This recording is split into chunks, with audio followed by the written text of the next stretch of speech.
This module will discuss how to prepare a file for upload and also how to upload a file to the SPAR application. First, open your Excel file. Remove all text below the last row of rebate content and any subtotals in the middle of your document.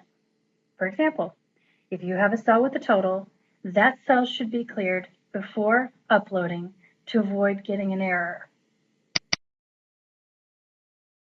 If you have text in multiple sheets, you'll need to combine that data into a single tab or a single sheet.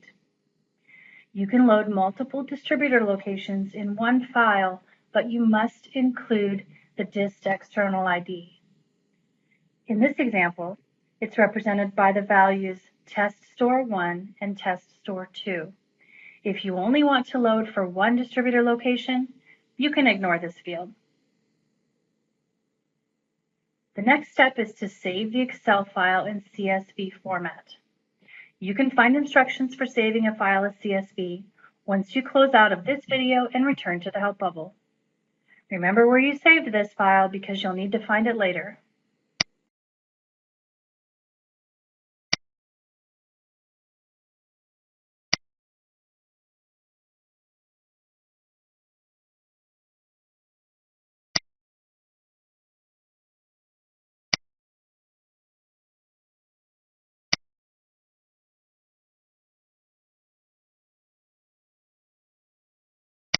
Navigate to the SPAR application.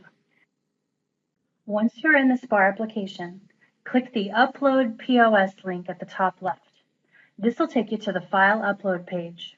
Click the drop-down to choose the supplier that you're uploading POS data for.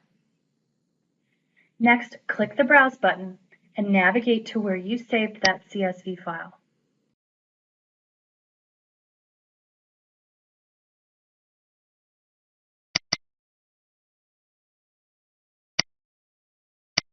Choose a date format.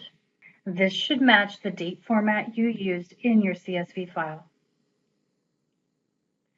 The next box lets you indicate if the POS file you're uploading has header rows in the file that need to be ignored. You would select the number of header rows in the file to be ignored. In my file, I have 2 blank rows in addition to the header row, so I'm going to select 3 from the drop-down. I will now split my screen so I can see both the CSV file and the SPAR application.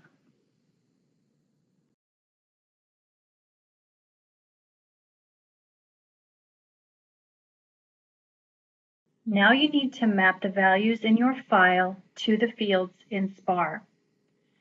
The columns in your file correspond to the number of the field in SPAR. For example, if your file has quantity sold in column D, that is equal to number 4. Therefore, in SPAR, you need to click the drop-down next to quantity and select 4, as I've already done. Repeat these steps for each column in your file. As a side note, when you upload your file for the first time, you'll have the option to save all of these preferences so you don't have to do it each time. Here's an overview of the fields and their meanings. This information can also be found in the help bubble text.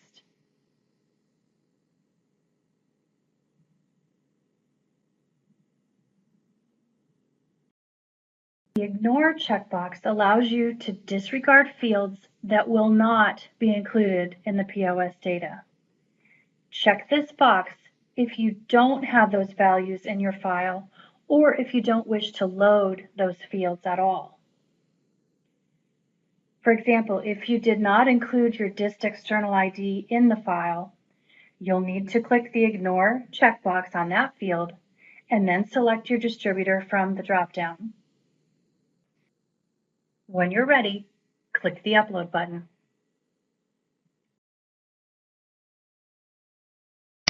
The first time you upload, your preferences will automatically save. If you changed an option on this screen, the system will prompt you to save your preferences. When the message comes up, click Save to keep your new preferences and upload the file. Click Cancel to ignore your new preferences and continue to upload the file. You will be returned to the home screen. This will display the information about the files you have loaded. If you click the file name, it will take you to a page with more detail. If you have questions about the statuses, consult the help bubble. If you have questions about the eligibility of an item for rebate, contact the supplier. That concludes this demonstration.